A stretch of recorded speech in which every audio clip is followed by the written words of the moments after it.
Roll Tide, everybody. Welcome to Cover Crimson and Bama Tailgate together for the postgame show again. And I want to tell you guys that today's game was awesome. I'm going to take your calls on the show. Clint Lamb's going to jump on. We'll hear from Coach DeBoer in his postgame press conference, but a dominant win for Alabama, kind of finishing up the last few minutes, but what a great day for the Crimson Tide, figuring out the offensive line for the week. You wonder, a week off and Georgia comes in to Tuscaloosa, how much of this can Alabama take with them? But you know what? We're going to enjoy this game. We're going to talk about this, and then we start worrying about Georgia when we start worrying about Georgia, right? We'll get into Georgia. We got 2 weeks to prepare for that. But you go to Wisconsin, first time since 1928 when Alabama didn't score, and do everything right. I mean, really just the kind of win that you really hoped for if you were Alabama. And I'm just honestly thoroughly impressed today with this win by the Crimson Tide. Let me tell you guys that the postgame show is brought to you by Next Round. Use promo code Next Round, mybookie.ag.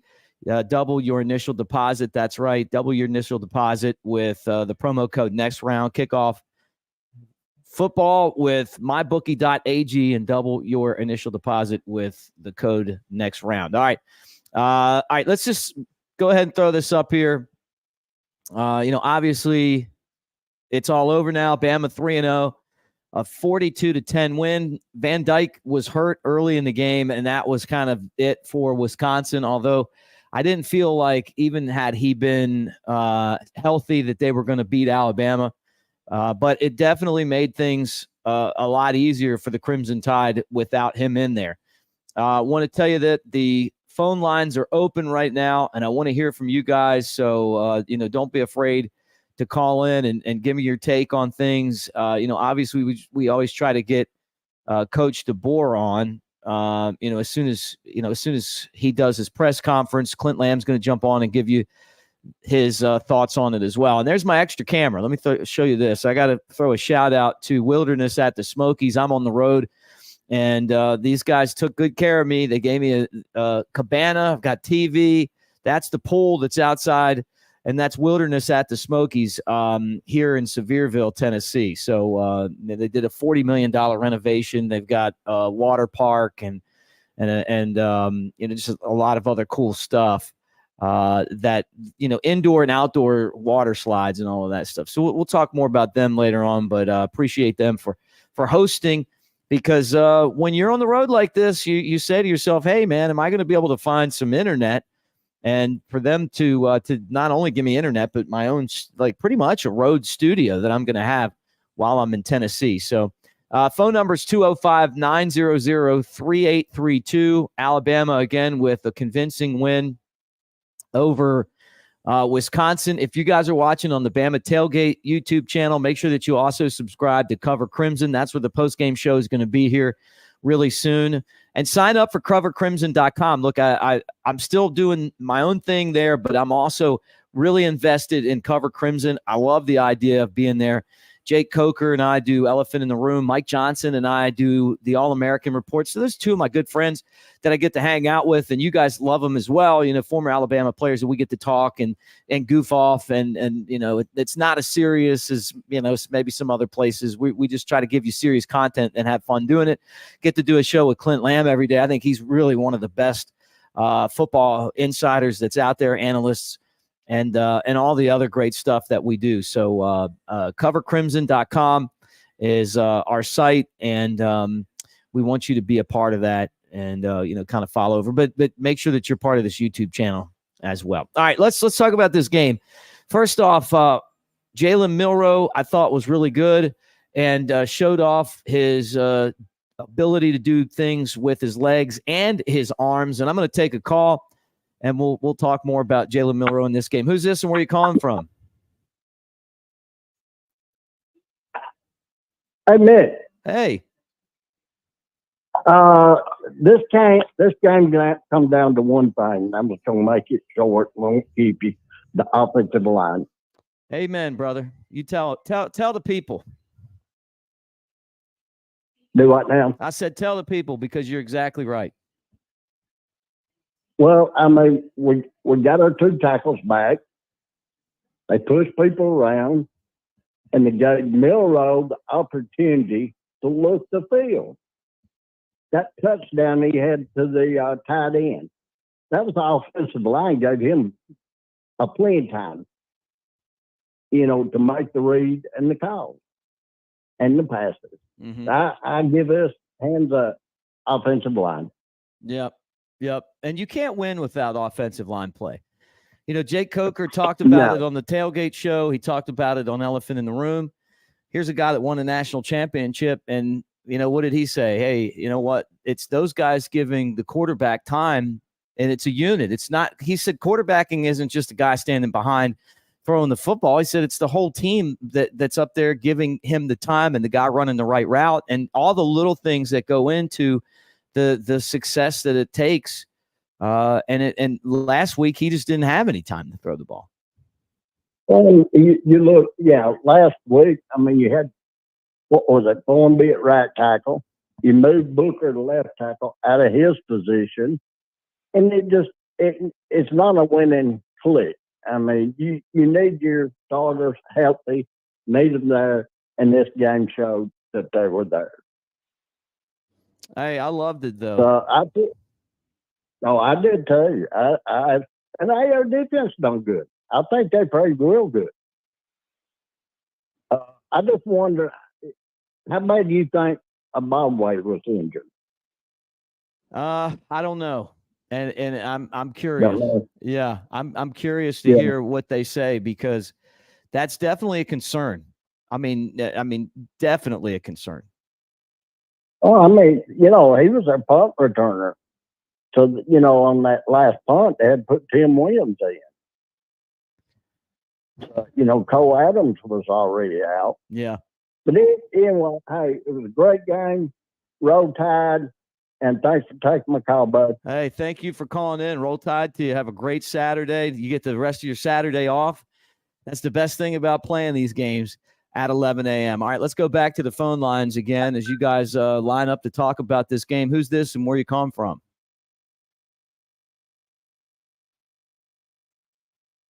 Hey, Mick, this is Adam calling from Georgia. How's it going? Hey, Roll Tide, Adam. Great to hear from you, man. Yeah, Roll Tide. I mean, I thought it was a great victory today. I thought that the offensive line played so much better, and we had some great plays on defense. And I thought Milrow played the way I expected him to play. I mean, with his legs, he's very dynamic, and he made some great deep balls. But when I saw Ty Simpson come in, my feeling is that Ty Simpson should be the starter. I know I'm going to get a lot of hate from this, but I think he's got a better arm. He's a better pure passer, and he's going to hit those intermediate routes, which we're going to need against Georgia and against Tennessee. And I guess I'll be the only one to say it, but I think he's the better quarterback. But overall, I think we're going to the playoffs, and we're going to be a dangerous team regardless. So Roll Tide. Thanks, Adam, man. Roll Tide. Let me bring Clint Lamb on, and we'll get right back to the phones again. But Clint, Alabama with a 42-10 win, and I know you and I are going to break this down. Just a quick assessment. Let me get back to the phone lines. Yeah, it was an interesting game. It kind of worked out how I was expecting. Obviously didn't expect the Tyler Van Dyke injury. Didn't expect all the injuries that Alabama dealt with. But, as far as just Alabama throughout that entire game, maybe they did some things kind of shoot themselves in the foot. Wisconsin seemed to, they were able to string together some things, whether it be defensively or offensively. But overall, it just felt like Alabama had them outmatched. And I was really impressed with the offensive line. I have to go back and watch how individual guys performed. But, the addition of Caden Proctor at left tackle, Elijah Pridgett got the start at right tackle. I thought that was interesting because, I said I wouldn't be shocked if they went with Wilkin Formby. I thought they would rotate more. They didn't. Some people were upset that Alabama rotated in Wilkin Formby and Gino Vandermark. I think that was expected. given the situation. But overall, just a really good win, Mick. All right, let's go back to the phone lines, and then Clint and I are going to break this down some more. Who's this and where you calling from? Hey, Mick, it's Ice, man. Ice, baby. What'd you think of this one? Oh, first of all, it wasn't if me and Adam were right next to each other in the call-in line. So, and you know what? I'll caveat off of that what he said. Adam, I know you're listening. He's criticizing Milroe. All right, I think he's a heck of a quarterback, and he's doing a fantastic job. But it wouldn't be right if you weren't criticizing him and keeping him honest. But I'll say Milroe was efficient today. He was really efficient. He wasn't lighting up the stat sheet, but what I was looking at was him distributing the ball, him getting upfield when he needed to, and man, was he throwing some dimes to Ryan Williams. Yeah, look, I love Adam, and he's a great caller and a great part of the show. And I'll be honest with you guys, everyone that calls in and everybody that's part of this is entitled to an opinion. I heard the commentator, kind of saying, "Hey, Alabama fans need to stop, talking about Milroe and all this." And I said, no, I disagree with that. I mean, that's what the fun is. Just like you said, Ice Man, let him keep criticizing, because the guy continues to make a difference on the football field with his legs. I mean, yeah, he could improve with the intermediate, the short passes, but I'll tell you what, man, the deep ball's great. His running's great. His leadership's great. And he finds a way to win. I mean, he just does. Absolutely. That's exactly right. And I think we've been spoiled for a little while when it came to quarterbacks, and we were so used to seeing Mac Jones, Tua, Bryce Young, just making it happen through the air, and that's just not who Milroe is. But he still is effective in the passing game in his own unique way, and I think he's definitely a Heisman contender. Although it's kind of crazy to say this, but Hollywood might be on Heisman watch right now, because he is just tearing it up. Mm-hmm. Yeah, look, that could be true. Could you imagine? He would be the youngest Heisman to ever win, right? Yeah, he's like the youngest guy in college football. Yeah, exactly. I am watching some of the other games right now. South Carolina, LSU. That's turning out to be a pretty good game. And I think Florida and Texas A&M about to kick off. I had to take the under on that. I mean, I would love for you to find me more than 48 points in that game. And it's just going to be interesting. I think it's going to be a really good week of college football overall. Yeah, man, I'm with you 100%. I'm with you 100%. Well, Ice, have a great Saturday, man. You get a Saturday night off. How do you feel about that? Because they played this early game. Oh, it's nice. It's nice to be able to go home and relax and not have to be stressed out. So I'll leave it with that and roll tide. Roll tide. That's Ice Man, one of our great callers. And Clint, let me go ahead and bring this up. You throw a super chat our way, and guess what, guys? We are going to talk about it. And I thought about Adam when I heard the Fox guys criticizing Alabama fans, because I feel like part of what sports are all about are criticizing. I remember there was a quarterback that the Ravens used to have named Joe Flacco. I just could not stand the guy. Then he won a Super Bowl. So, I still couldn't stand him. But he had a great run there. Adam says, Mick, I want Ty Simpson to be the starter.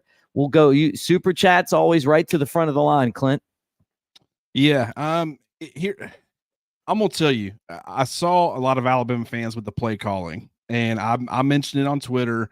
It does seem to get a little predictable at times. I think that is just a complete setup. They are running pretty much the exact same play with Milroe, getting him out on the perimeter a ton. And, it's effective way more than it's not effective. So some people would argue, hey, until they stop it, keep running it. I think that there's a deeper level there as far as what they're doing. They've got some stuff that they're going to be playing off of that, and they've been hammering it really, through the first 3 weeks. And someone like Georgia is going to be seeing that. They're going to be anticipating it, and they're going to think they have something figured out to stop that. I think Alabama's going to throw in an extra wrinkle. And I'm not saying that Georgia won't be anticipating them playing some stuff off of that. But my point is that I think that's the plan. And I think that people, if it is working against a team like Wisconsin, who, from very early on, understand that Wisconsin went down the field the first drive, kicked a field goal, took a lead. So did USF. Alabama was still rotating guys, early. And, I think that they just felt very confident in their position. They knew pretty early on that they had control of the game, or they were going to have control of the game. And so you saw a lot of this stuff. And, there's two different approaches. Sometimes you want to put things on tape that you force defenses to prepare for moving forward. But, a lot of times, if that's truly going to be a staple of your offense, you don't want to put that on tape. So it's like, if it's Caleb Odom, hey, maybe let's get him out there, get him some early targets, let Georgia see that. Now they're preparing for him, when your intent for that game might be, maybe you don't see a lot of Caleb Odom. But I think that there's a method to this madness. I think with this, it is simply they're going to figure out how to play some things off of that, and I think they're going to try to catch Georgia off guard. All right, let's listen to Kalen DeBoer, guys, see what he had to say.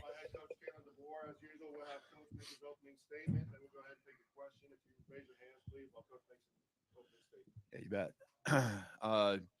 Just proud of the guys. Thought it was a solid overall performance.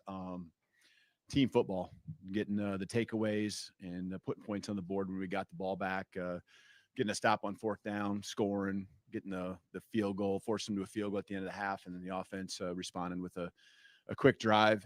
I think, and then coming back in the third quarter too. Those are big. Those are big swings in momentum, and just, I think our guys with their energy, it was there all week. Just knowing that the only choice is always to go back to work, and that's the way it's always going to be. And they did exactly that. I thought it was the best rhythm to practice, and I think they're getting into the flow now of what a game plan week looks like. Last week was the first week where you had your typical week and not some extra days, and this week you could just feel it was all kind of syncing up. So was expecting a good performance, and it's never going to be perfect, but a lot of great things to build off of.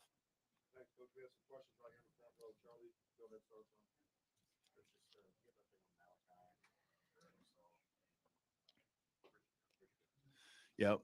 Malachi got hit to the head. So I think we're just, going through probably the protocol with him, and it helps having a bye week here. So I'm thinking he'll be all right and be fine. Rusaw, lower leg. I don't know exactly where, but I know it is lower. And, we'll just continue to evaluate with him. And who's the third one? Richard Young, I think same thing. So just lower leg. I think actually very similar, below the knee area. So just we'll continue to evaluate those guys. Definitely good to have a couple weeks here getting ready.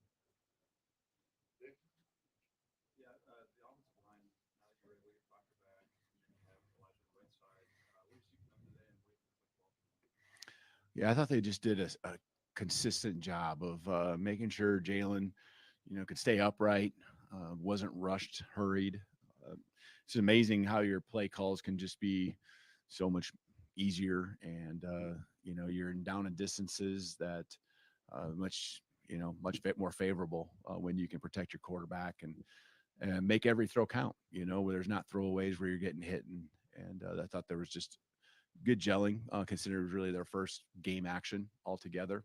And then, between running backs and Jalen, just finding the different ways to attack with the run game. And they just, opened up the seams. And I felt like really not any missed assignments. I'm sure there's something in there that we'll find. But when it came to run the football, just getting those big bodies all working together, and whatever play was called, I felt like they were, in sync and giving us a chance.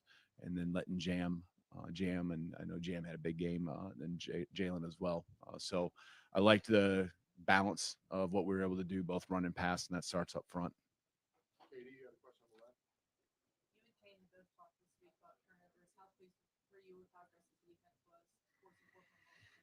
Yeah, those two strip sacks, those two strips could have been really big for us. But that was, getting them early, getting one early, and just getting that momentum. It just becomes contagious, and I love it. The guys have a lot of confidence. We almost had I think an interception there with Keon early too. And so those guys are playing aggressive, playing confident, and they're going to come in bunches. And I feel like we're just still at the tip of the iceberg of what we can do when it comes to taking the ball away.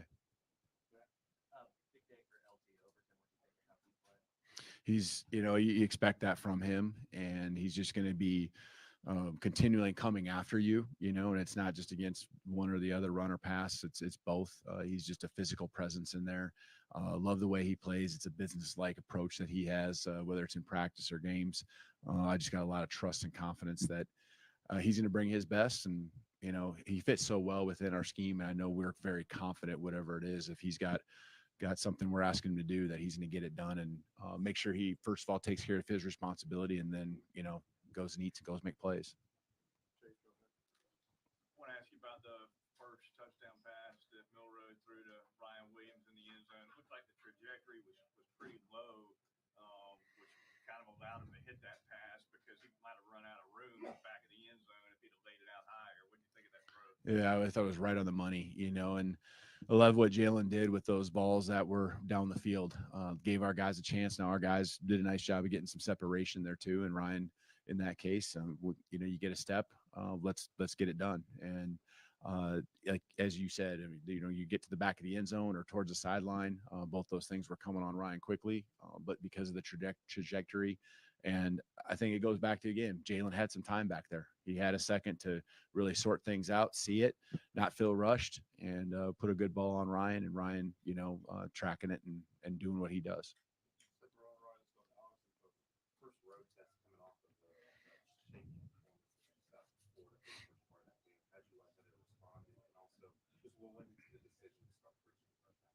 Yep. You just, Pritchett being healthy and just finding that, really between Caden, Pritchett, and the rest of the crew, we felt very confident, going into week one, and Wilkin will continue to, work in the mix and be a part of it as well. And Gino came in and did a nice job spelling some snaps there too. So we're going to need them all. We're going to need them all. I just know how a season goes, and they're just going to always keep getting better.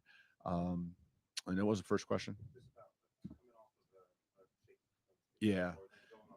Yeah. On the road, I just, there was a business-like approach to us in the locker room pregame. There was a lot of energy, a lot of fire. I think that's just these guys and their passion. It's impressive being in here, and it's impressive at halftime as you're gaining the momentum that they can just really have that confidence, the energy being sustained. It's something I'm really learning about our guys, and you see it in practice and you think that that's what's going to be, and you just never know. And here we are 3 weeks in, and I'm really pleased with how they, have that business-like approach, but there's a lot of energy too. Because some teams, you have so much energy that you really, you start making those mistakes. And I feel like we were able to hone it in the right things and focus it on the right spots, and that's playing well. I'd like to ask you about the other touchdown pass to Jerry Bernard down on this end. What did you see with Jalen Milroe and the placement on that one? Yeah, that one's a route that takes a little time to develop, a little post corner route.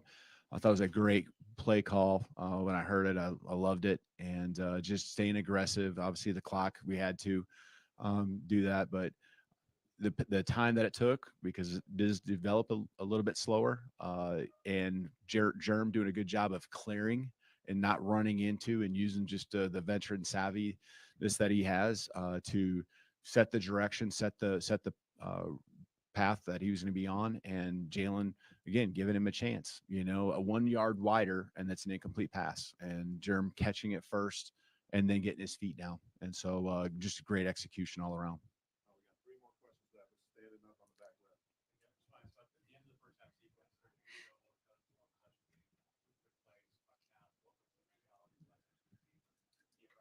Yeah. Well, and it happens. I mean, we're going to be aggressive. We had 3 timeouts, and so a lot of time with those timeouts. And so, when you got playmakers like we have, you want to give them chances to make plays, and every possession matters. And we went after it, and the first throw down the sideline to Ryan really set things up well. To now we're looking at getting points no matter what. Love the aggressiveness again with the play call to go the post corner. to Germ. And then in the locker room, just really not being happy and satisfied with that score, coming back out and doing a good job of executing the next drive.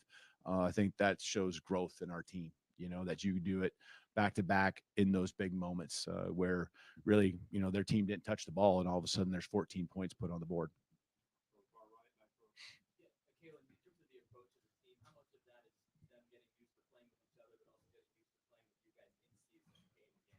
Yeah, I think there's a lot of that is just nuances that you don't really realize. And, I think unless you're right there in the fire with the guys, there's just play calling rhythms and, taking the field and how we communicate. And there's so many nuances, I think, that the great teams have. And we're a work in progress on all those things. I mean, there's things that I saw where we did a better job.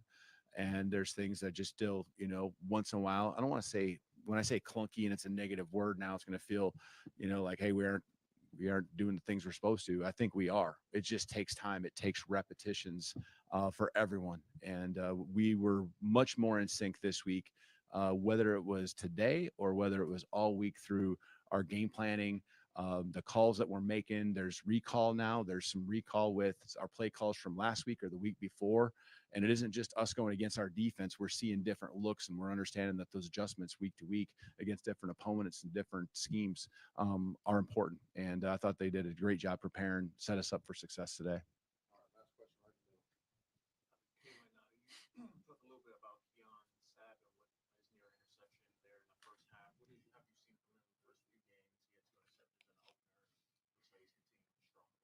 Yeah, I don't think I'm the only one. I think a lot of people have a lot of confidence in him out there, that he's going to be in the right spot. He's instinctive. He sees the field really well. He just feels things, and he's, I mean, I just don't know if he's out of position ever, I mean, I'm sure there's, little details that we'll find and so forth, but I just trust him. And I love the quiet swagger that he has about him. He just goes out there and it's a business-like approach, and he loves the game. And I know he's having fun being here, and we're certainly glad he's with us. That's for sure. I'll thank you, real Todd. All right, there you go, Coach DeBoer, Clint, talking to the media after Alabama's win. One of the things that I know a lot of you guys are asking about, and I want Clint to kind of update us. Clint, the injury situation with Alabama after the game. Yeah, everything that we know right now, which isn't a ton, is that Malachi Moore is going through concussion protocol. I don't think that surprises anybody, considering the hit and the way that it looked on the field.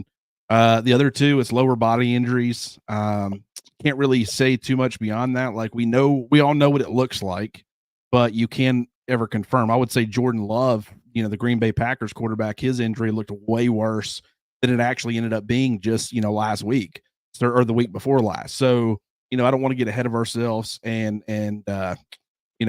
say, okay, they're going to be out for a while or what. I wouldn't be shocked if they were.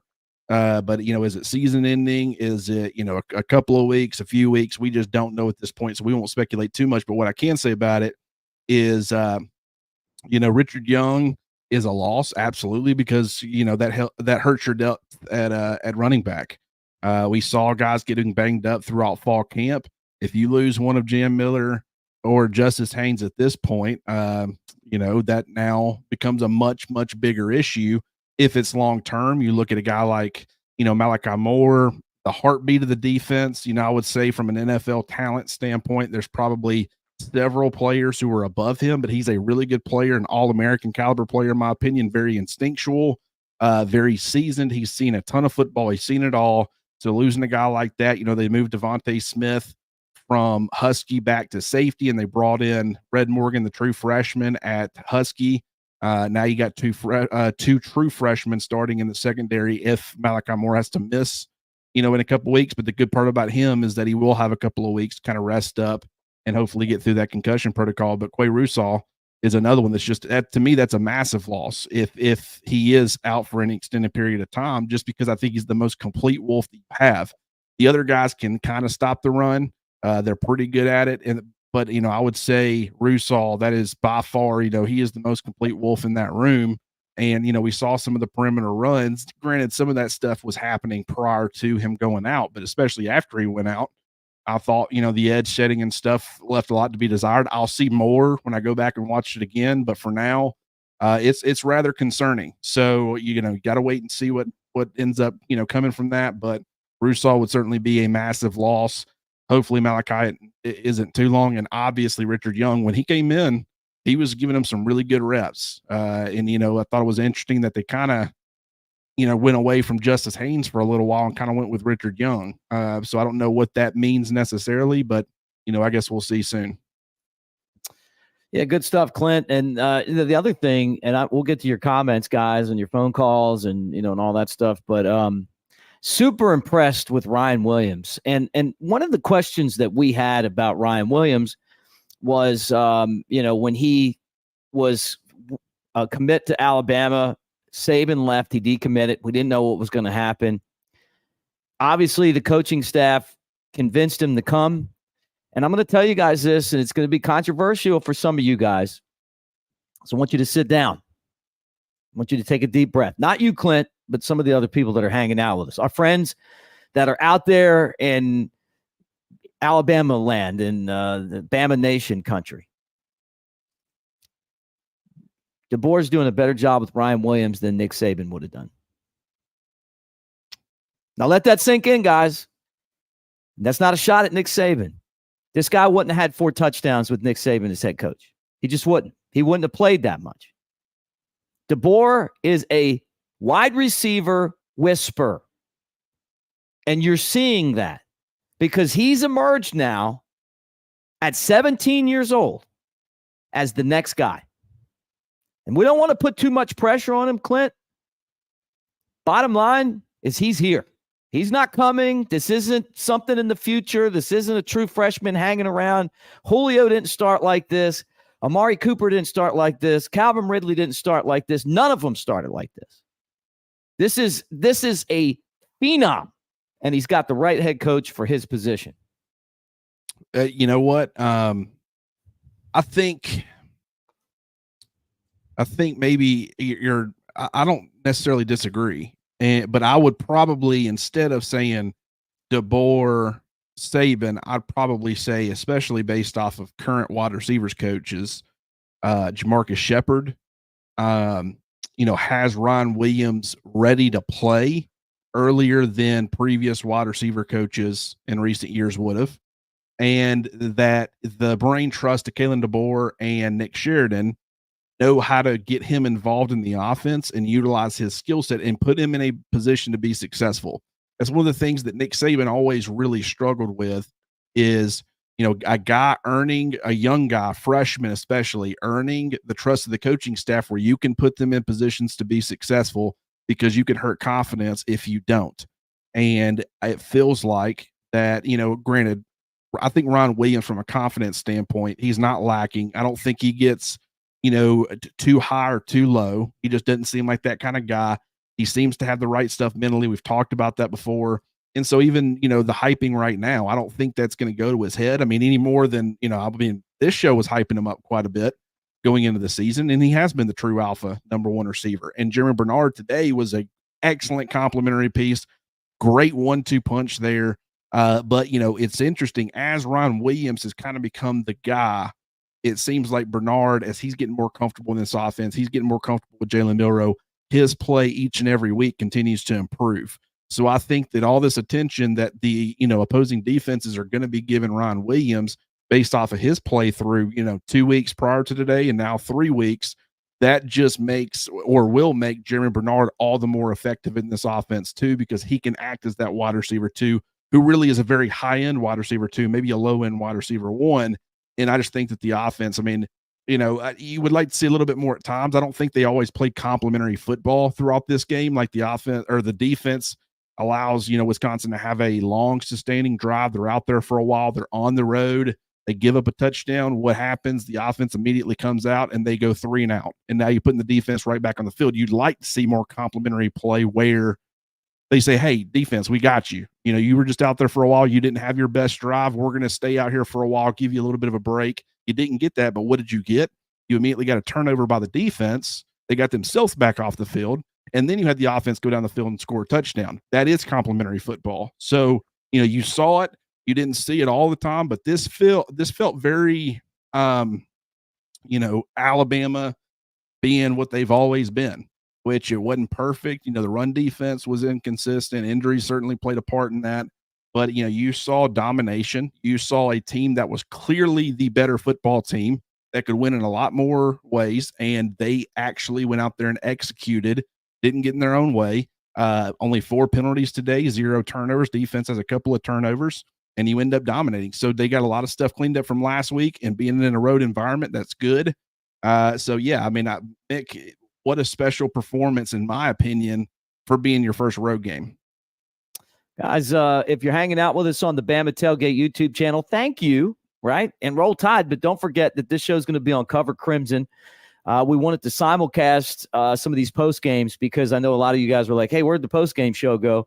My services were purchased by the guys at Disrupt the Media, and I'm proudly part of that crew. And I brought the show over there. But we want, we're different channels now, but we got the same goal. And Cover Crimson, we're putting a lot of time and effort into that. Get to hang out with guys like Clint. We got a show every single day. That is, 1 o'clock, sometimes noon, just to, I guess it'd be a little earlier on Monday just because we want to start getting the press conferences in and comment on that. And then 1 o'clock most of the week. But we appreciate all you guys for helping us cover Alabama. Love the comments. I'm going to get to some of those in a second. But Cover Crimson and then covercrimson.com. That's where our headquarters is. We got the message board there. We got, content that is exclusive to subscribers. And we thank you for swinging over and making sure that you subscribe to that. And right now you can do that for $1. All right, Clint, let me throw this up here and tell you guys this. Super Chats get you to the front of the line. So we'll take the $2 and love it. Thank you. Junior, too nice. The offense is holding back most 80% of the plays. I'm guessing that you're saying that because guess what's next? The Georgia Bulldogs. And that's where game day is going to be. Everybody in college football is going to be watching it. I got to give South Carolina credit. They have showed up in this game against LSU. I was scratching my head when game day was there. They're probably still going to lose, but it's been an exciting game. But it's going to pale in comparison to Alabama, Georgia, and Tuscaloosa, Clint. Yeah, in based off of what Junior Too Nice said, as far as holding back 80% of the plays, some people aren't. They're going to think I'm just saying that to say it because, I'm trying to pump this offense up. I really do. You can see it. You can see them running the same thing over and over and over. It's working most of the time, so I get it from that standpoint. But to me, it seems like you're not mixing things up enough because you want Georgia to see, man, they hammer this, these 1 or 2 plays over and over and over, and they prepare for that. That's a big part of their game plan. And in those types of games against the Georgias of the world, a lot of times it comes down to one or two possessions. That's really the difference in the game. It's doing things like getting turnovers. It's being consistent offensively. I'm not saying that those things don't play a part, but if everybody, both teams are doing their jobs and it's going back and forth, it comes down to just 1 or 2 possessions. So if you've got something that you've been holding back on things that you can play off of that to throw at Georgia, that can be, a massive, it's a 3rd and 6 or a 3rd and 4 or something. And you run that play and they think it's, QB power or whatever, getting it out on the perimeter. And the next thing, you hit them with something over the top and it's a touchdown and you just took momentum. Maybe, things aren't going well for you. You're trying to capture momentum. The point is, I think that Alabama's doing a lot of that right now, and we'll know more in a couple weeks. If it's the same thing that has been, it's like if you aren't pulling out some of these stops against Georgia, unless you're just dominating, not having to do it, then I'll come on here that following Saturday or that same Saturday night and say I was completely wrong. But I think that's what's happening, and I think this offense, you see it continue to get better. Obviously, it seemed like they took a pretty big step back last week. But, I think injuries and offensive line play had a lot to do with that. They got guys healthy today. I think this was as close to the product that you're going to see on a week in, week out basis as you've seen so far this season. And while there's still some kinks to work out, I think they're in a really good place. And people that criticize Milroe, I don't think you're wrong necessarily for doing that. Saying that he's not your best option to win, I disagree with that side of it. But I mean, teams are going to attack Jalen Milroe's weaknesses. That's what you would expect anybody to do. If you've got a non-mobile quarterback, that you're going to try to, throw a lot of different things at him and try to affect him. And he has limitations that hold back your offense too. Every quarterback's got limitations to a certain extent, unless, you're like a Joe Burrow or somebody in college where you just, you have enough mobility, you can pretty much do it all. But a lot of Carson Beck, Alabama saw some of his weaknesses last year. They exploited it. They took advantage, and he didn't have his best game. They put him under pressure. So it's not that these people are wrong. The short to intermediate game is not a strength for Jalen Milroe right now. It's still very explosive plays downfield, running the football, and then you get those occasional, short to intermediate stuff that kind of works. But I think that they're continuing to work on that.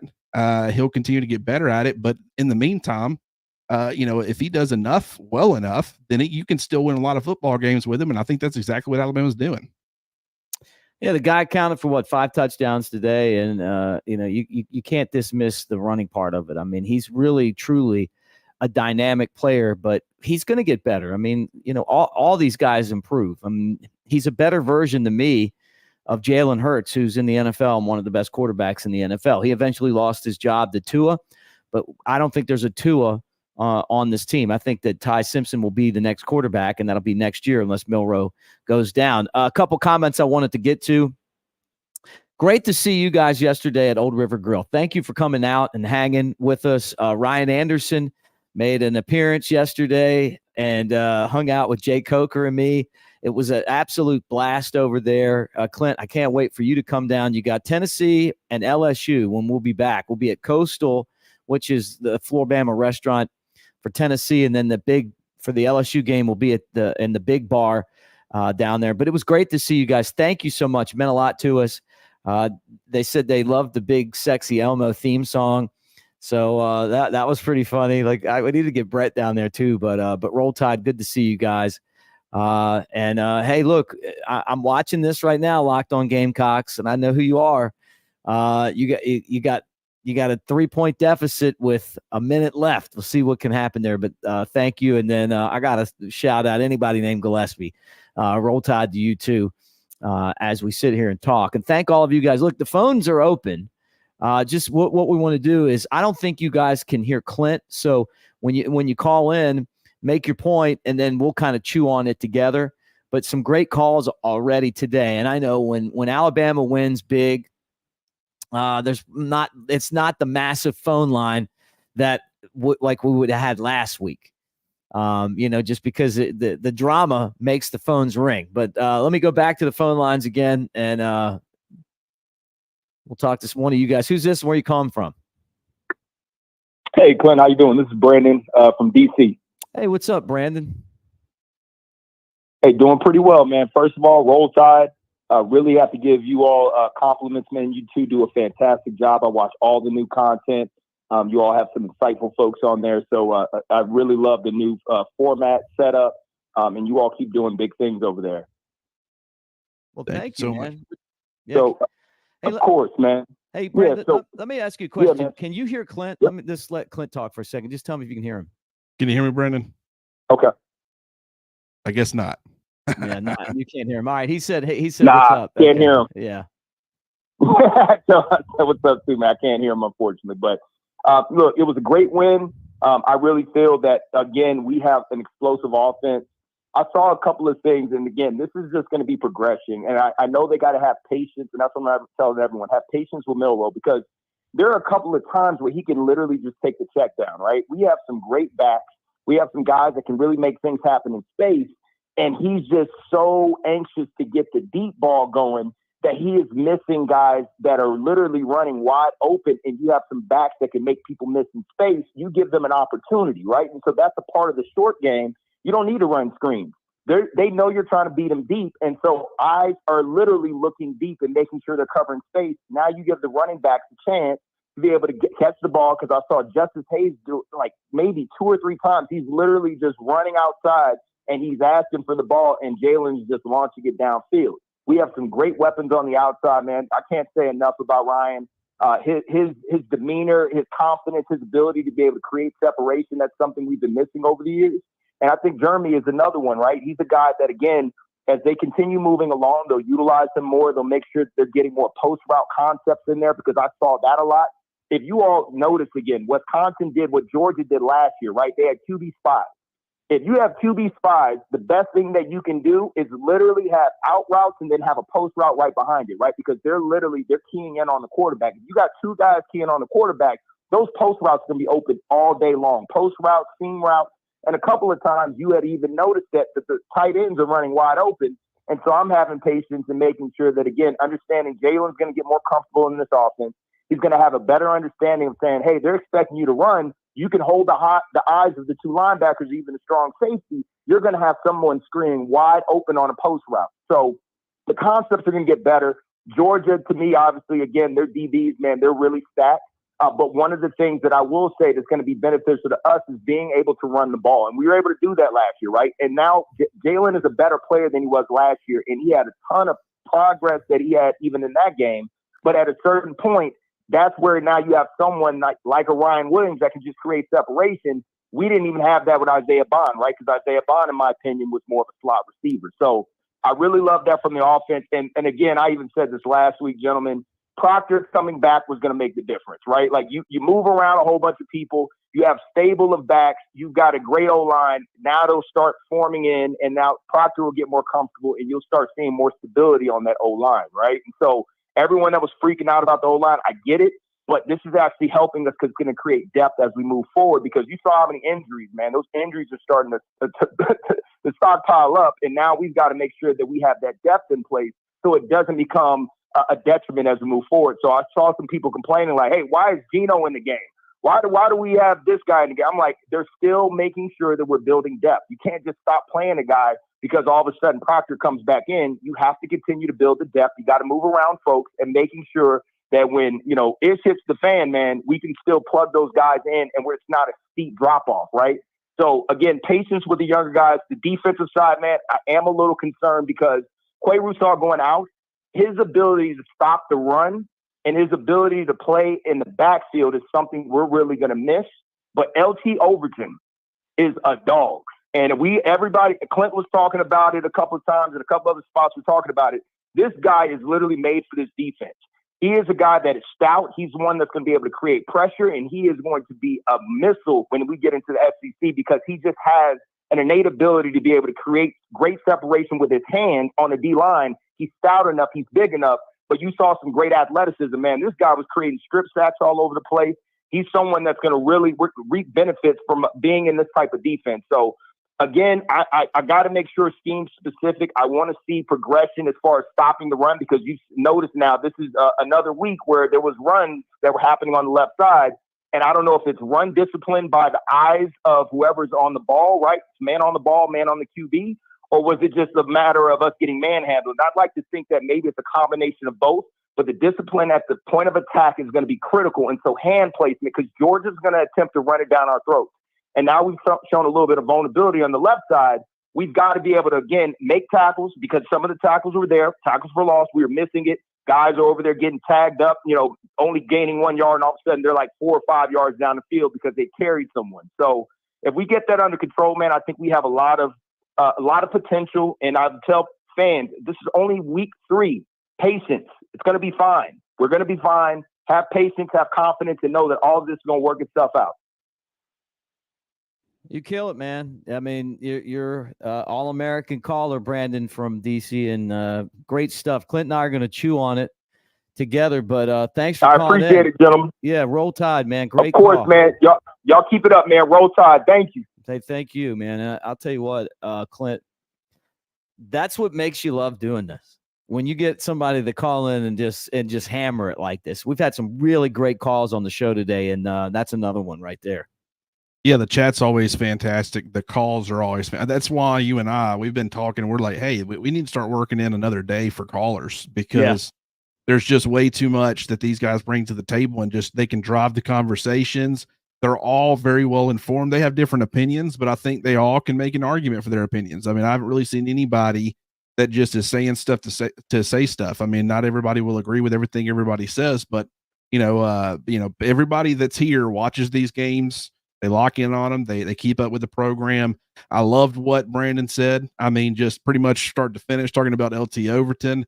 Just a phenomenal job. He is that, perfect bandit. I think when Kane Womack envisioned that position and what it could potentially do, a guy like LT Overton is exactly who he envisioned that for. And it's fun watching him play. You talk about Milroe. I think he's 100% right. I will say, I thought it was fantastic how Jalen had to work his way back to Emmanuel Henderson. He was kind of his check down guy on one particular play. He threw the ball out to him, and Henderson rewarded him for doing that by turning what probably should have been, maybe a 3 or 4 yard gain into it might have even been a first down. If not, it was really close.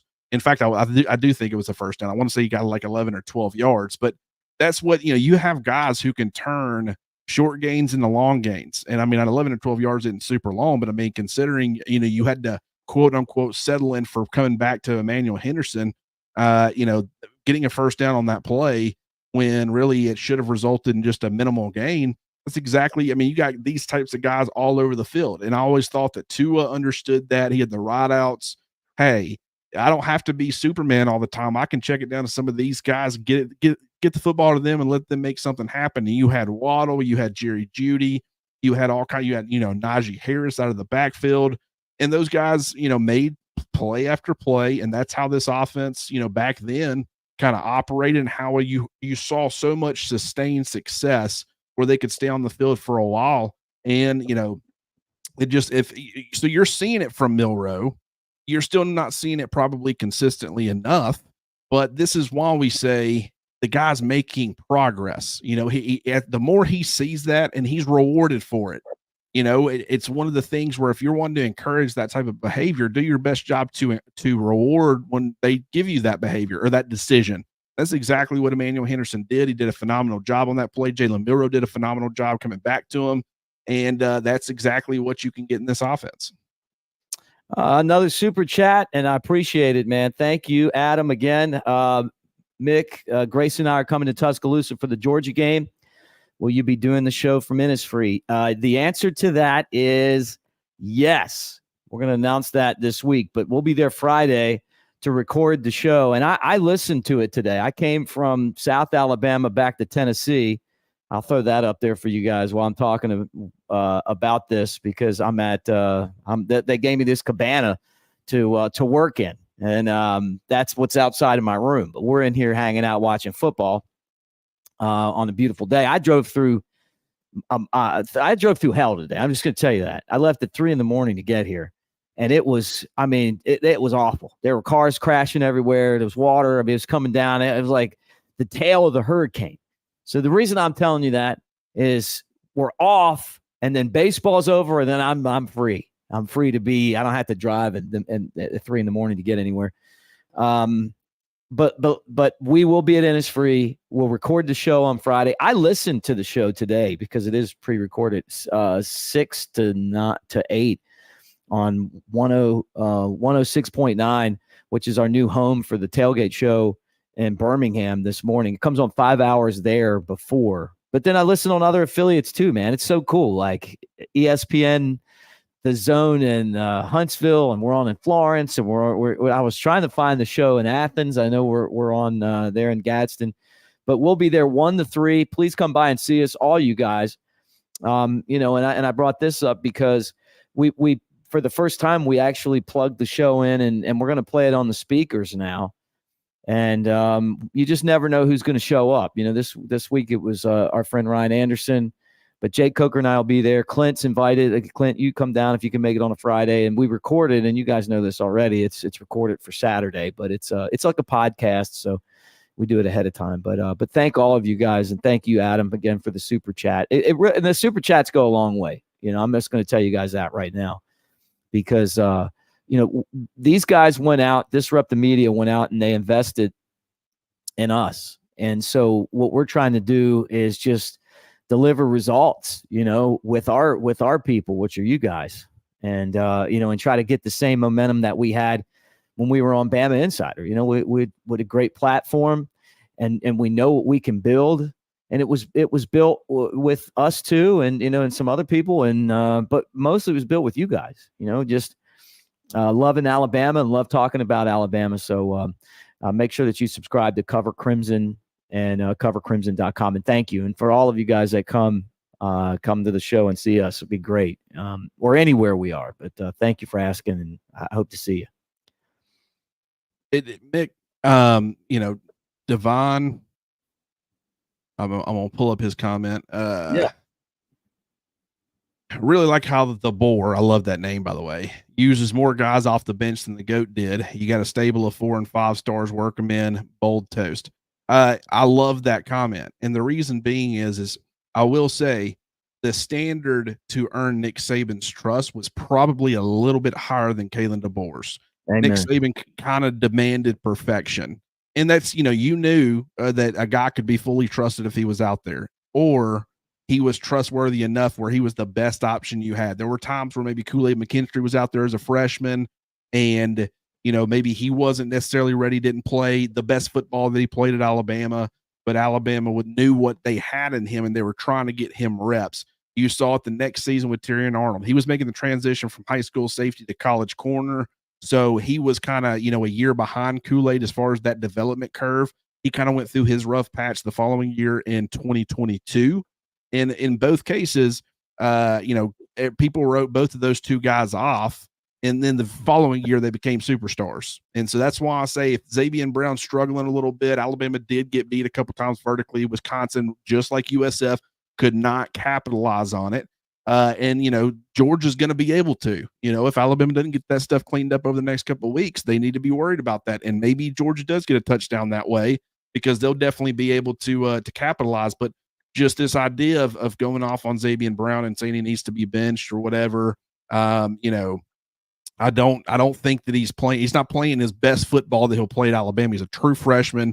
He just got there, less than a year ago. He's playing high school football last year. So let's give the guy a chance to kind of develop and see where he's at towards the end of the year once he's had a season to develop, pretty much an entire season. So there will continue to be growing pains with him. There will continue to be growing pains with the entire secondary. Red Morgan's the same way. He wasn't perfect today by any means or even close to it. There were a couple where, he got away with some stuff as far as allowing guys to get vertical on him.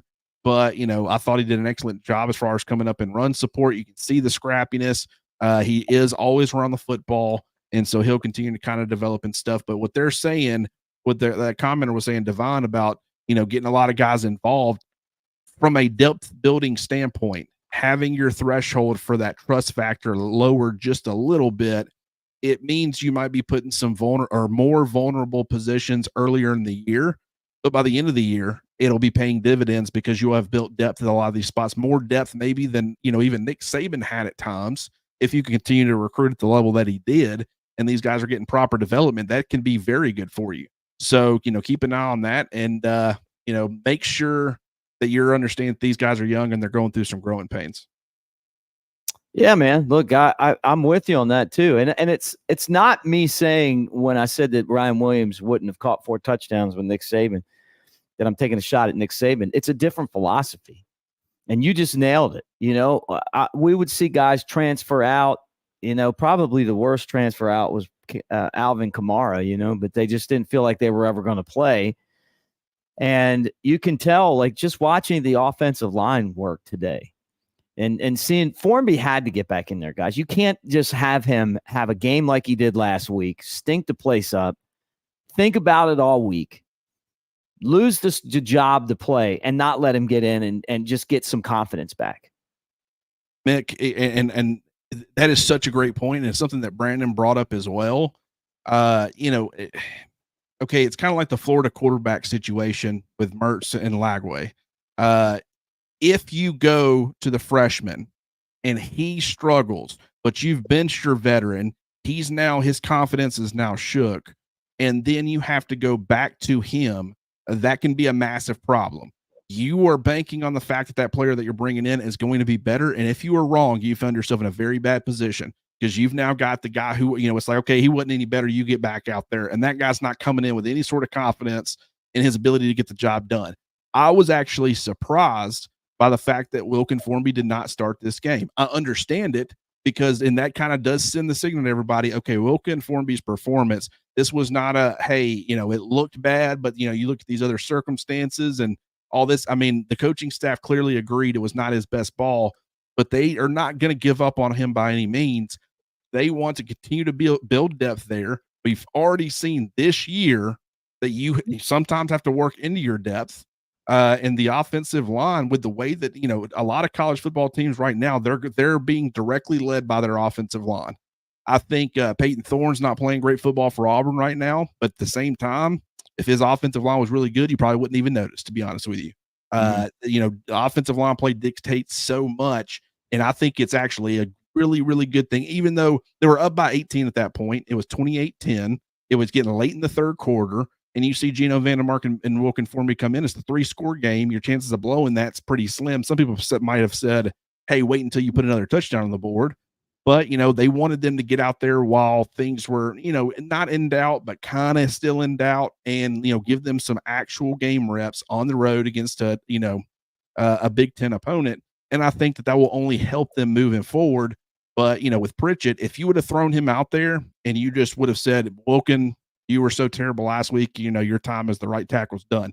And then Pritchett struggles. Where do you go from there? How do you build confidence back with Wilkin for me? So I was surprised that they didn't rotate like they said they were going to in the first game, that they're both healthy until much later in the game. But they gave Wilkin Formby a chance to get out there and right the ship. He got some valuable reps, and I still think that they believe in his future.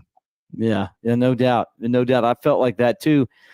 And as I watched this amazing start to a career for Ryan Williams, he's getting better and better each week. I mean, the routes are getting a little bit better. He's got great hands. Like the way he got off the football on the touchdown, woohoo! I mean, this guy, you can tell it's still a little raw, but it's like, hey, man, just get open and catch it.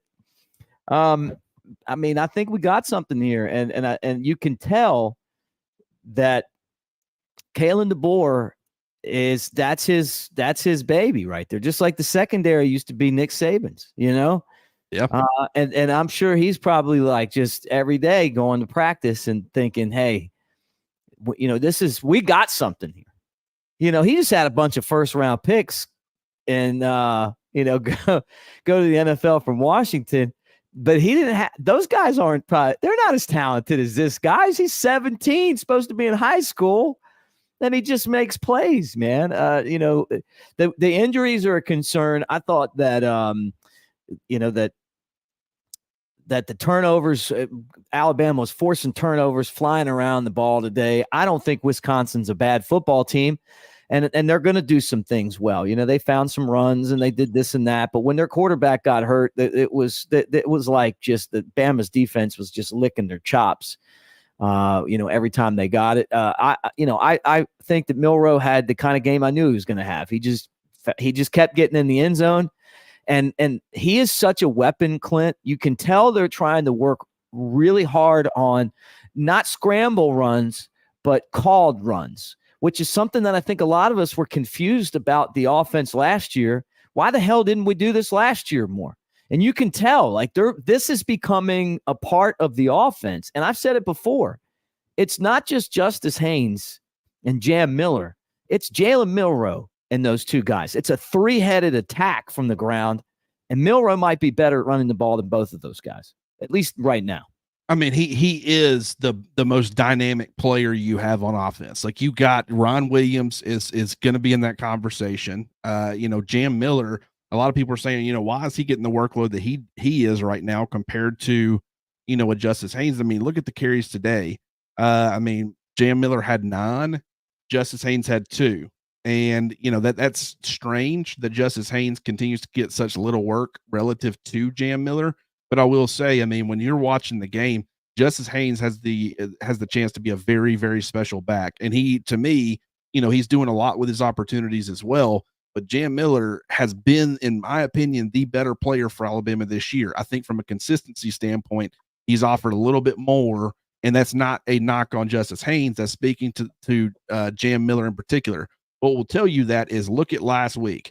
The guy fumbled the football, which is the number one way to get into the doghouse as a running back, or getting your quarterback killed in pass protection. That's the other way. But, fumbling the football is one of the worst things you can do as a running back.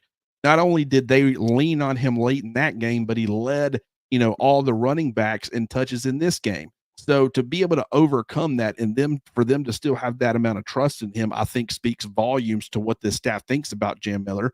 And Justice Haynes is going to continue to be involved in the offense moving forward. But, it's just, you talk about Ron Williams and what he brings to the table. You talk about Jalen Milroe with his legs. I mean, this is what we were talking about in the offseason, guys, where if you can get that offensive line right, it can do what it needs to do to just give Jalen Milroe enough time and just create, some rushing lanes for your running backs. They're going to be able to take full advantage of it. They can attack you in so many different ways. And there are some things that they're still limited on, but because they have so many options and so many different ways that they can attack you, it can kind of mask that as you're trying to figure out ways to overcome, make it a little bit easier for Jalen Milroe.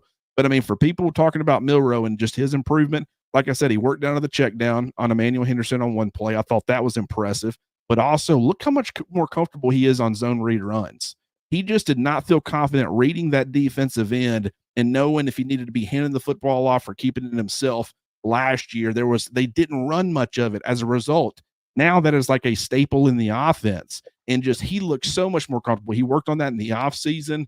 That adds such a wrinkle to Alabama's offense because when they're running plays, it might be a design quarterback run, or it might be a situation where you're either handing it off to one of the best running backs in the country, or your most dynamic quarterback in the country running the football is keeping it.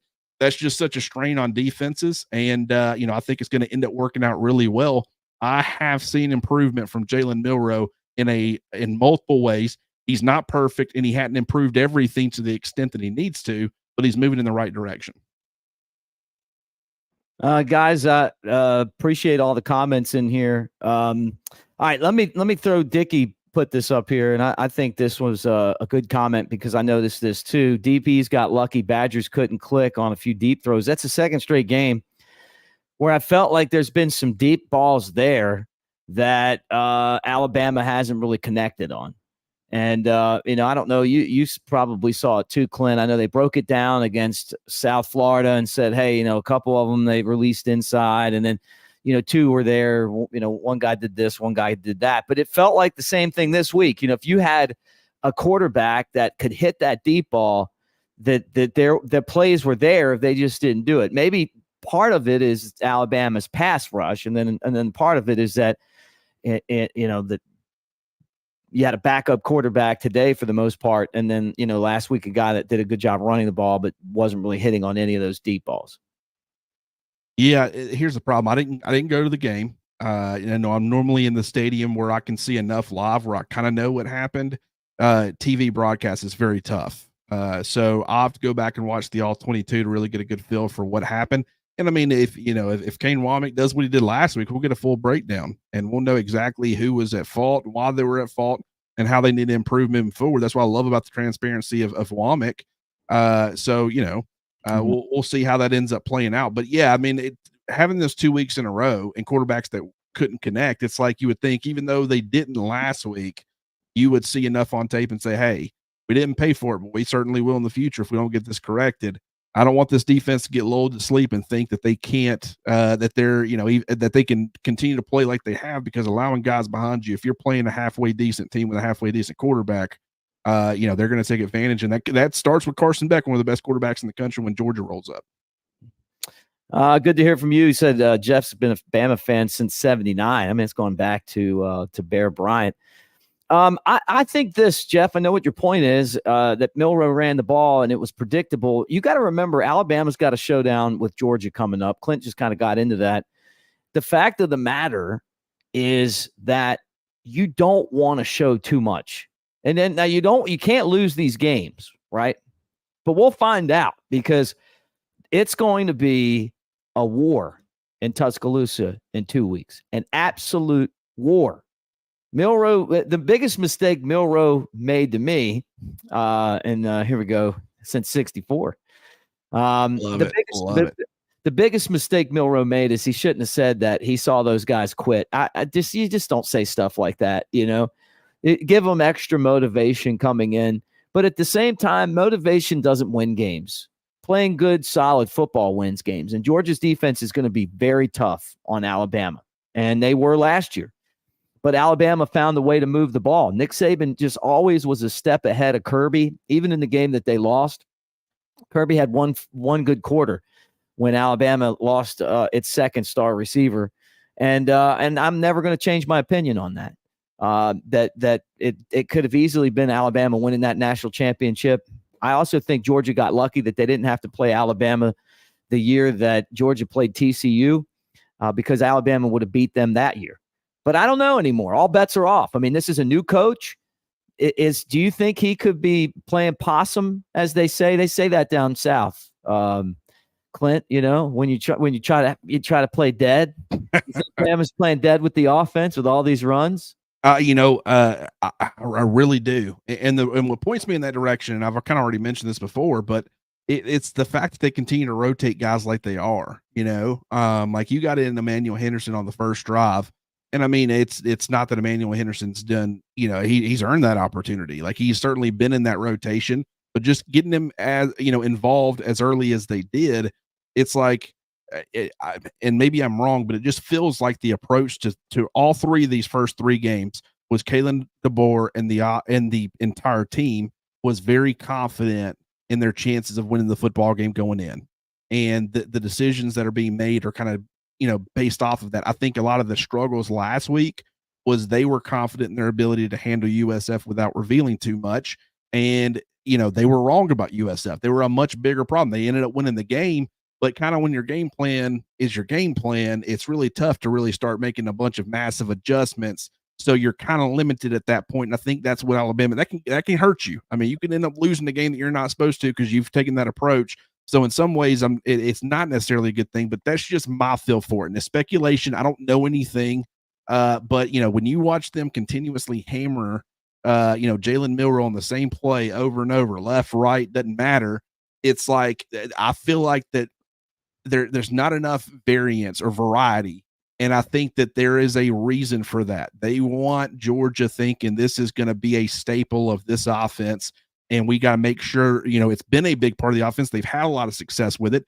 We've got to stop this. And when their players are anticipating that, they come up to stop it. You end up leaving a guy open behind them. You end up getting a big play. And that's really, a lot of teams do it with special teams when it comes to fake punts. They're given certain looks over and over and over and over.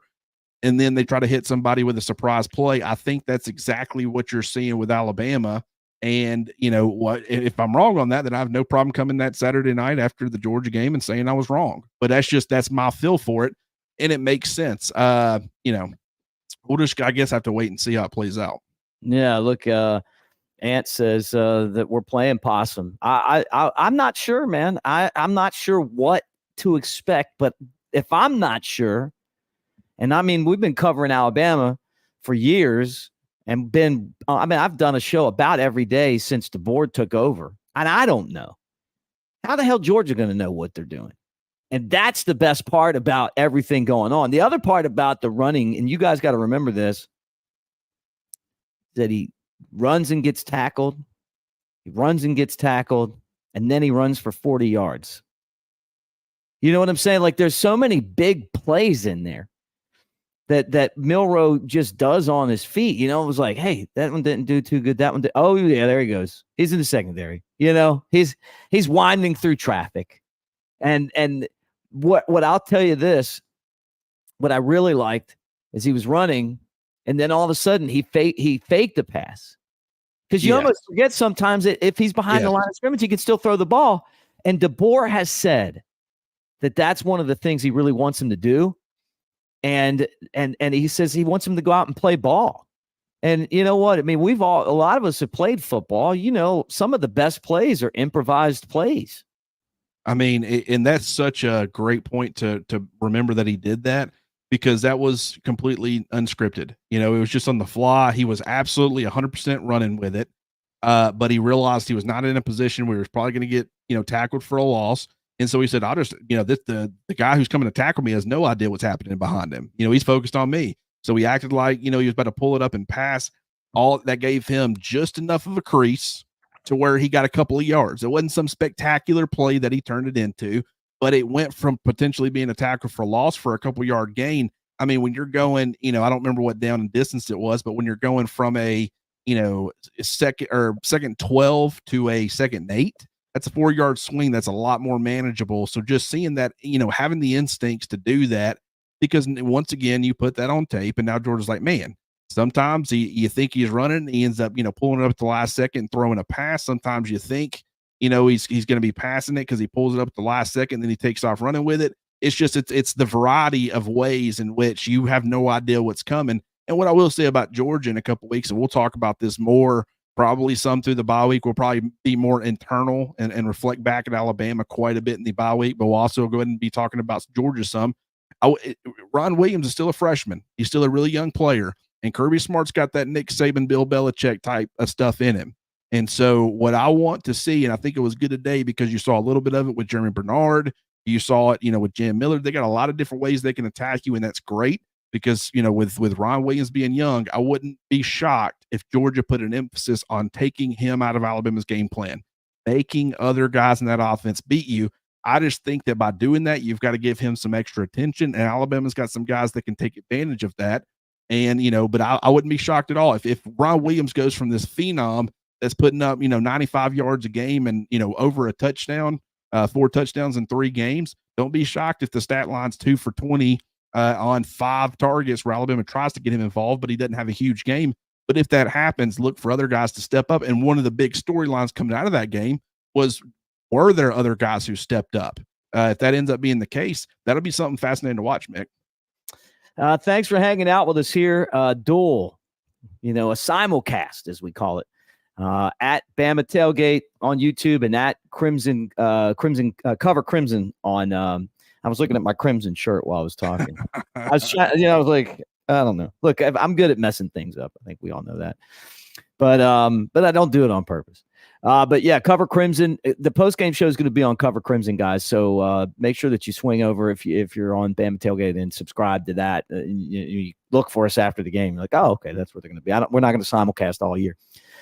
But we also want you to check out covercrimson.com. Clint's on there in the message board every day. We got Stacy and Chris, Mike Johnson, and Jake Coker. I mean, how many other places have national championship players that are regular contributors to what we do? And so, and it's really fun getting their perspective, talking with them, and them being part of what we're doing here. We want you guys to be a part of it. So please check it out. You can subscribe right now, and we're just going to continue to build the site up, and we thank you guys for helping us out. All right, let's give out our game balls. Game balls, Clint. I know you love doing this. I love doing it. Clint is you worry about the game ball a little bit more than me. I feel like you always like you give the game ball out and then you're like, man, I should have probably given it to somebody else. You want to give out lots of game balls because you care about these guys and you want to make them all feel good, but you only get 1 game ball per position. Position? No. Oh. Per offense, defense, and special teams. So 3 You're about games. to make my game, make my day, Nick. All night. You'd be like, what about that? All right, so go ahead and let's get started. And we'll start with special teams, then defense, then offense.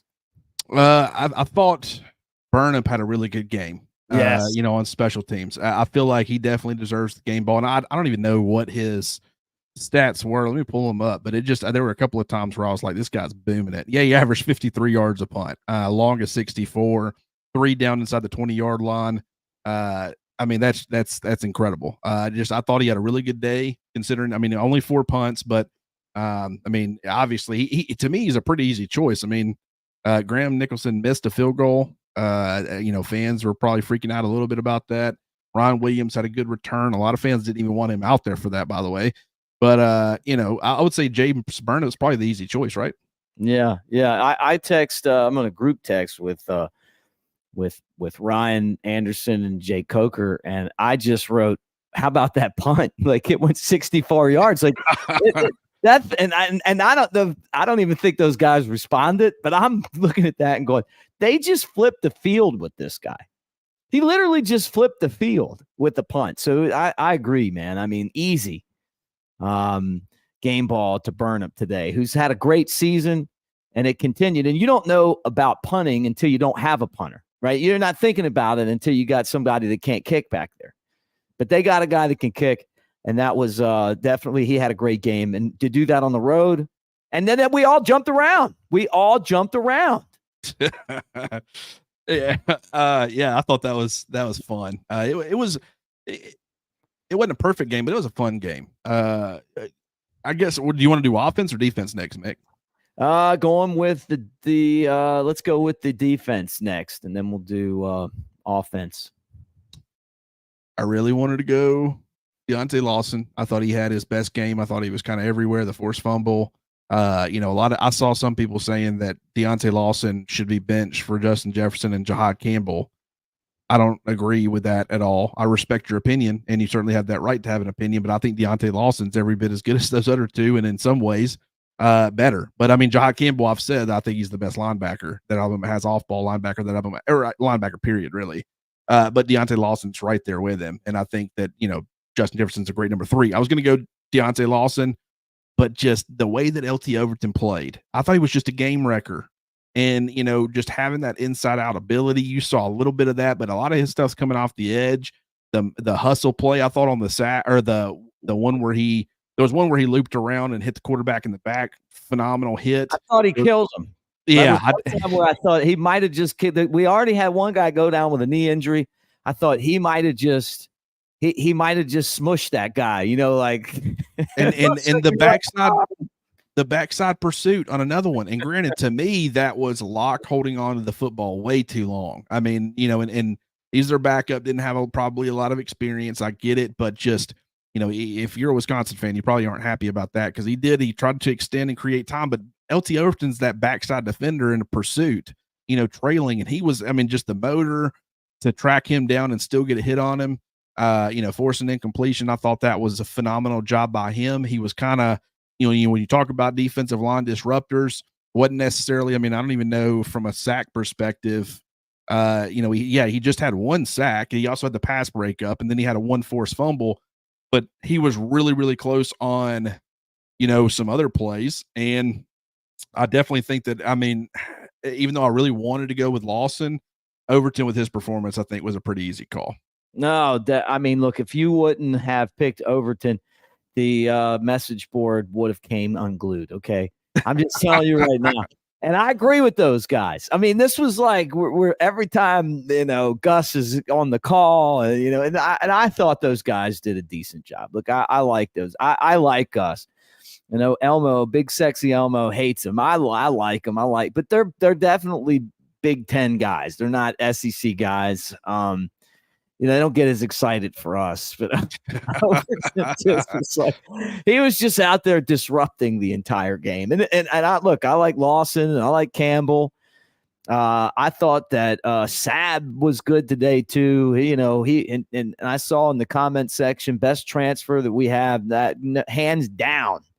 When you lose Caleb Downs and then you got to go find somebody else. And you know what? The guy's done pretty good. We're going Parker Brailsford, Mick. We got to go Parker Brailsford, right? On the offense? Yeah. No, are you saying best transfer on defense? Best transfer. Okay. Well, you know what? That's a good point too. But we can go best offense, best defense. But man, if you're talking about overall, I just feel like Parker. With the way the offensive line played today, man, I'm too excited about that group and what it could potentially be. Even though Saab's been playing phenomenal, I think Saab's the fine answer. But my personal preference, I love them hogs up front. Parker Brailsford's a dog. Let's switch gears and let's finish up with the offense, the offensive game ball. And I'll do mine first, and then you give me your assessment. Jalen Milroe. All right, Clint. Get in and get out. Now, there's going to be some people in the comments that probably aren't happy with you going. He got Milroe. 5 touchdowns, didn't he? And he's been doing this. Right now, I pointed out on Twitter. Man.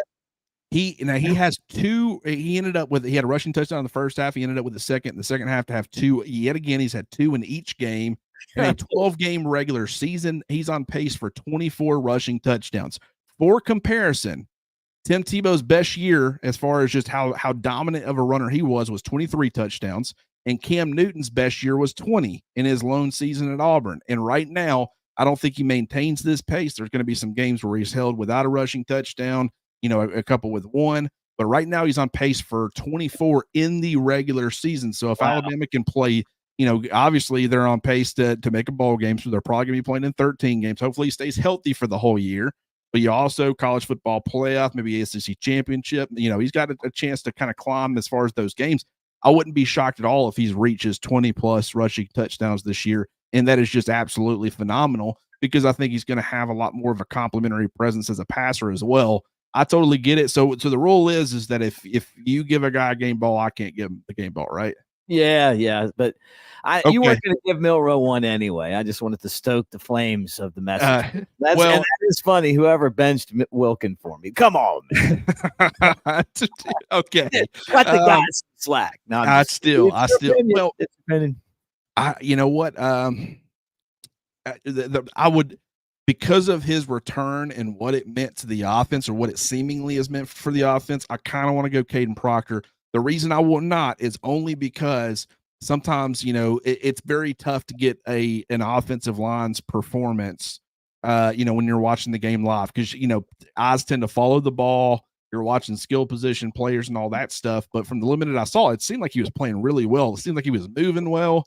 And so I'll refrain and wait because I don't want to take this back on Monday after I dive into the film. But, I'll go Ron Williams for right now. Ooh, because just because he's been so consistent. And what's crazy is I don't even think he's even close to reaching his ceiling. Like, there's still some stuff that this guy can improve on.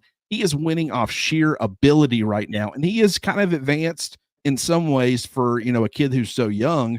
I'm not trying to take away I'm saying as he gets more comfortable playing the college game, as he continues to get bigger and stronger, this guy's going to be unstoppable. But what he's done through 3 games and what he did in this game, the offense was not performing great until Jalen Milroe hit Ron Williams. And so that connection, 4 + 2 = 6, that's what really helped shift the momentum, really got things going for Alabama, and they rolled out with it after that. No, he's by far the star receiver. And there's some other guys that we're wondering where they're at, and who knows. But he's there. 4 catches, 78 yards, a touchdown, made a beautiful catch, got off the line well. He's the go-to guy. And that's just the way it is. I'll tell you what, though, Bernard, the last 2 games, I thought Bernard has played really well. And it wasn't just the touchdown today, which, by the way, 2 of the guys that came with Kalen DeBoer, so their transfers, got touchdowns. Cuevas and Bernard, how about that? You talk about Brailsford and the line, and I agree with you. The offensive line definitely stepped up today, and that was the biggest difference in the game.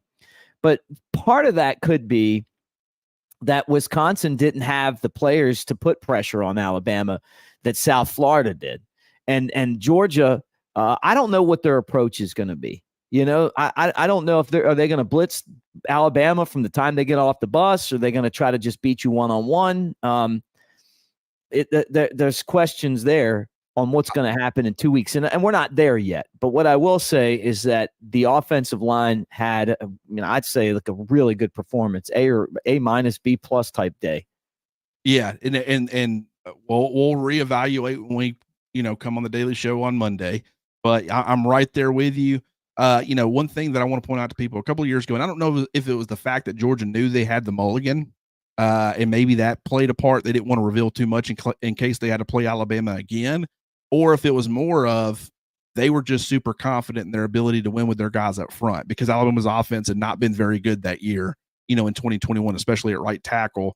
I think they were overly reliant on they weren't doing a whole lot, and they paid for it dearly. And so, I don't know if Georgia takes that approach. Obviously, they switched some things up in the national championship, had a lot more success putting pressure on Bryce Young. But, I think more than likely Georgia's kind of learned their lesson last year. That, you're so focused on Milroe's rushing ability that they did the 2-quarterback spy thing. In some ways, it was effective because I think it threw Milroe off and really just everybody off. But I don't think Georgia takes that game plan again, because I think there's ways that you can really exploit that Alabama just couldn't figure out on the fly, because it was kind of so new. We hadn't really seen that before, or I hadn't. So, I'll be curious to see how they attack Georgia, how Georgia attacks them in a couple of weeks. But it's going to be It's going to be a hell of a game. It's going to be fun to cover this, and I'm kind of glad that we get to talk about it for 2 weeks. You know, at a certain point, it might feel like we're beating a dead horse. We've talked about everything we could talk about, but there's just so much that will continue to transpire over these next couple of weeks. You know, things that we'll be diving in and discovering. And I mean, just all the player breakdowns, you know, the matchups, everything. We're going to be covering it all here at Cover Crimson and over at covercrimson.com. Yeah, going to be fun, guys. Let me thank these guys again. Wilderness at the Smokies. I'm in Sevierville, and they gave me a cabana, and that's what you guys are actually looking live at the cabana at Wilderness at the Smokies. But look, it's great here. You know, if you come up and visit, I know a lot of you guys do. Give them a look. They've got the biggest water park in the in the Smokies and Gatlinburg and Pigeon Forge and all that stuff. They got a bunch of really cool hotel rooms, and you know they kind of have that mountain type feel for you. And what I really like is that it's not so far in the mountains that you can't get out and do stuff. You know, some of these are like you're way back there. You're on the main drag, but the area up here where I'm at is fantastic. There's actually a pool right there, Clint, that's glass all the way around. And you can basically swim in there and look and see all the mountains and you know and all that kind of stuff. Wait, is it like a lazy river? Yeah, they have a lazy river here. They have an outdoor water park. They have an indoor water park. So the problem is that I got access to all this stuff with my wristband, but I've got to work so much that I haven't been able to actually do it. Hey, just sit in the lazy river and just have your laptop in your lap and just do the whole thing from it. I'm going to tell you, if you stick me in front of a lazy river, especially with some mountains in the background, you give me, you know, in the words of Sam Pittman, a couple cold beers. I'm gonna live in that thing. If I'm not on air, if you want to find me in the lazy river, man. I love lazy rivers. That's You would love this, man. It's fantastic. All right, look, Clint. Final thoughts, man. Another win for Alabama, 3-0 record. You know, just kind of running through. Real quick, running through everything. We talked about Williams, Bernard, 3 catches, 55 yards. Cuevas, the tight end, with a beautiful touchdown catch. We saw Caleb Odom, and I'm going to tell you somebody that we didn't really get into today, but Emmanuel Henderson. I thought he had one of the most passionate runs today. It was really cool seeing him do that. Running back wise, Jam Miller had 9 carries, 71 yards. Not a lot of Justice Haynes today, only 2 carries. Richard Young, obviously the leg injury. We'll find out how that looks, but we saw some Daniel Hill. We saw some Ty Simpson. Milroe, though, 14 carries, 75 yards, 2 touchdowns, and then he also was 12 of 17 throwing, 196 yards and 3 touchdowns. So he counted for 5. And a beautiful dub on the road at Wisconsin. Last time we were there in 1928, we lost 15-0. This time we scored touchdowns. Hey, I will say this. I feel like this is as close as we've seen this Alabama team look like the Alabama team we were expected coming into the year. There's still things to work on. I'm going to dive in and figure out what was going on as far as getting gashed in the run game. I know fans are interested in that. I think as far as some of the perimeter off tackle stuff, that feels very Quay Russaw going out. Maybe I'm wrong on that. I'll have to go back and check. But, you know, I'm going to dive in and see what went wrong. We're going to be talking about it so fans know. So it wasn't like it was perfect. But I feel like defensively, I mean, holding them to 10 points, not a whole lot of passing success. People will talk about Tyler Van Dyke going down, and that obviously impacted the game to some degree. But I also think Alabama's defense, I mean, they've been doing a really good job of limiting teams through the air. You saw the turnovers return. You saw the penalties go down. They didn't turn the football over on offense. The offense, you know, even though there was some hiccups, they had some 3-and-outs. It wasn't always pretty. They had the explosives, but I also think that they did a good job of kind of having more sustained drives. So, you know, I think that this team right now, it's getting close to looking like how we thought it was going to look. And just from Norman, because he's asking, and he might have not been involved or on earlier, I'll go ahead and say, you know, we'll recap real quick and just simply say that, you know, Russaw and Richard Young both had some sort of lower body injury. We don't know the extent of that right now. I'm sure we'll know more on Monday, but Moore was, you know, he's in concussion protocol. That's not surprising at all based off the hit. And we'll just have to wait and see, you know, how things, you know, change over the next couple of days with those guys. Hopefully it's not long-term for any of them, but I will say it didn't look great with Russaw and Young. So we'll just have to wait and see. And we'll be hammering and talking a lot more on Monday, or really, when we do learn what's going on and how long they're out or how long roughly they're going to be out. We'll talk about what that means, where Alabama turns, how, because Roos saw as far as the run stop and stuff, Alabama might have to get creative as far as how they kind of compensate, because I think he's their most complete wolf right now. So you might see like a combination of guys. Maybe you see LT Overton and Jamarian Latham on the field on early downs in certain situations. Maybe you see, Yanze Pierre played today quite a bit and early, and he's an explosive pass rusher. So we'll be talking about what it all means once we actually learn more. There's not a whole lot of reason to dive in until we know how long guys are out, but we'll be covering it. Hey, guys, thank you for hanging out with us, all of you guys. Juliet, right back at you. Roll Tide, thank you, guys. And the two of us will be back together on Monday. We'll have updated stuff on Cover Crimson between now and then get ready for another great week of content. And we got the off week. And then we start to build towards Georgia. But 2 weeks at 3-0, we're going to be happy as we talk about the Crimson Tide. Great job, Clint. Thank you guys to all of you guys that called in, and we will talk to you again soon. Roll Tide, everybody.